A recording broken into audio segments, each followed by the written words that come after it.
Brazil, a musical melting pot. Brazil is a country overflowing with music. It plays a vital role in the lives of ordinary Brazilians and can be heard playing in every corner of the country. Brazilian music represents a vibrant mix of different cultures, largely because of its complex history.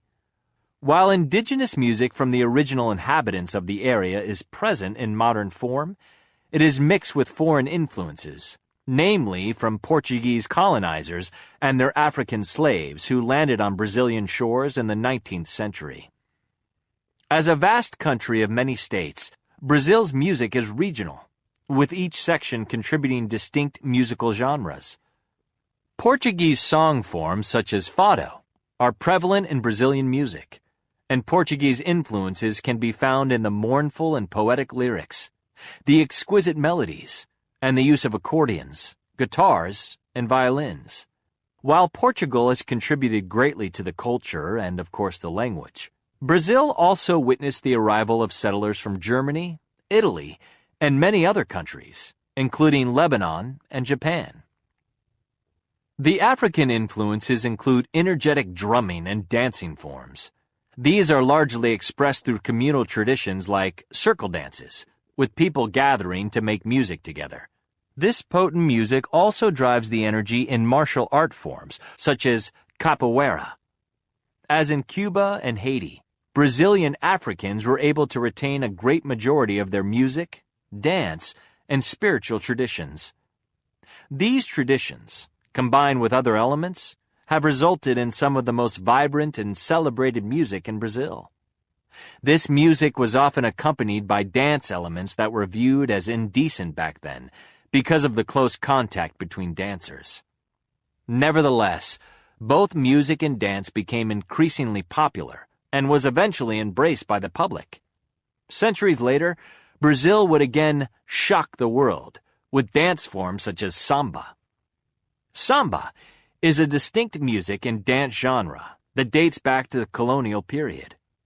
Perhaps one of the most popular music and dance styles ever to emerge from Brazil, samba evolved in Rio de Janeiro by the early 20th century and grew to become the quintessential music and dance form associated with Rio's Carnival.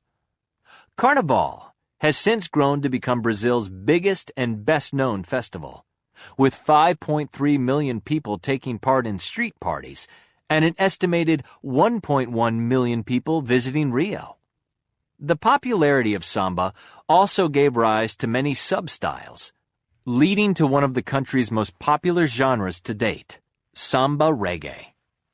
Another important development that followed from samba took place in the late 1950s and would spark the second international wave of popularity for Brazilian music, the development of bossa nova. It evolved as a softer, more refined musical form, with an emphasis on singing, featuring lyrics that reflected the romantic and nostalgic side of Brazilian life. One of its pioneers was composer Antônio Carlos Jobim, the man responsible for the classic song, The Girl from Ipanema. His rich and unconventional bossa nova, with its sophisticated harmonies, explored the influences of American jazz, but with a less dramatic vocal style. When artists such as João Gilberto first recorded bossa novas in the late 1950s, music critics called it music for out-of-tune singers. The genre would go on to become one of the most celebrated Brazilian styles worldwide. Another distinct musical and dance style, commonly known as forró, can be found in Brazil's northeast region. This accordion-driven music is part of the region's popular dance forms and dates back to the late 19th century, when cowboys would celebrate the end of the dry season. Over time, the specific rhythm attached to this style would inspire a couple's dance, accompanied by accordion, drum, and triangle. The leading pioneer of the style, Luiz Gonzaga, made the first recordings in the mid-1940s. Forró lost momentum during the bossa nova period of the 1960s, but would gain a new generation of fans in the 1980s. Popular artists such as Caetano Veloso and Gilberto Gil recorded modern versions of some of Gonzaga's most popular tunes. The 1960s were tumultuous political times in Brazil. Worsening economic problems and weak political leadership led to the armed forces seizing power in 1964. Life under the military government was restrictive, and artists who spoke out against the government repression found themselves in prison or in exile. As tensions relaxed in the 1970s and Brazil opened up to the world, its music scene embarked on its most prolific era of the 20th century. An enormous amount of music was created and combined with jazz, classical, rock, and other forms. This musical melting pot of artists and genres embraced virtually anything and everything from Brazil and beyond.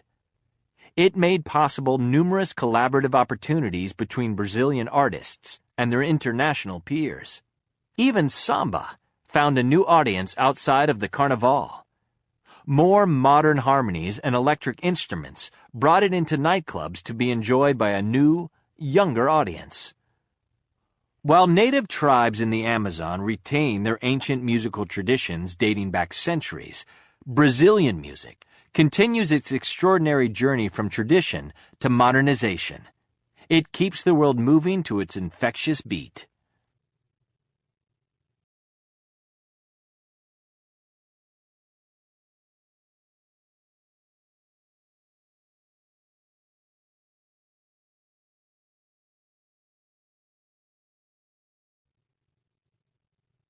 Hip-Hop Planet. I remember when I first heard rap. I was at a party in Harlem in 1980. Somebody put a record on the turntable, which drew people out onto the dance floor. It made me, a jazz lover, cringe. The same 4 bars looped over and over. On top of this loop, a kid rhymed about how he was the best disc jockey in the world. It was called Rapper's Delight, by a rap group called the Sugar Hill Gang. I thought it was the most ridiculous thing I'd ever heard. For the next 26 years, I avoided that music. I heard it pounding out of cars and alleys from Paris to Abidjan, yet I never listened. It came out of boomboxes from Johannesburg to Osaka, yet I pretended not to hear. In doing so, I missed the most important cultural event of my lifetime. Not since the arrival of jazz in the 1930s has American music exploded across the world with such force. Not since the Beatles invaded America has a music crashed against the world with such impact. This defiant culture of song, graffiti, and dance, collectively known as hip-hop, has permeated every society it has touched. In Brazil, rap is nearly as popular as samba. In China, teens spray paint graffiti on the Great Wall. Its structure is unique, complex, and at times bewildering. Whatever music it eats becomes part of its vocabulary. It is a music that defies definition, yet defines our society. To many of my generation, despite all attempts to exploit it, classify it, and analyze it, hip-hop remains an enigma. It is the music of race and class, and for that reason, it is full of people who claim to know the facts, when the reality of race is dependent on time, place, circumstance, and who's telling the history. Here's the real story. In the mid-1970s, New York City was nearly broke. The public school system was forced to cut arts funding. Gone were the days when you could walk into the band room, rent an instrument for a small fee, and go home to play it.